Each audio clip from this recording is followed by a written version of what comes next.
कर्जत तालुक्यातील वालवड गावातून एक धक्कादायक घटना समोर आली आहे। वालवडमध्ये पहाटेच्या सुमारास चोरट्यांनी सशस्त्र दरोडा टाकत परिसरात मोठी दहशत माजवली आहे।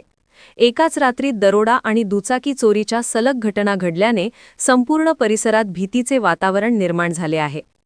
14 मार्च रोजी पहाटे 1 वाजण्याच्या सुमारास वालवड येथील अशोक पांडुळे आणि बंडू पांडुळे यांच्या वस्तीवरील घरावर चोरट्यांच्या एका टोळक्याने अचानक दरोडा टाकला। घरात घुसलेल्या या दरोडेखोरांनी घरातील महिला आणि लहान मुलांना दमदाटी करत बेदम मारहाण केली। यानंतर चोरट्यांनी घरातील सोन्याचे दागिने, रोख रक्कम आणि इतर मौल्यवान वस्तू लुटून नेल्या। चोरट्यांची दहशत एवढ्यावरच थांबली नाही।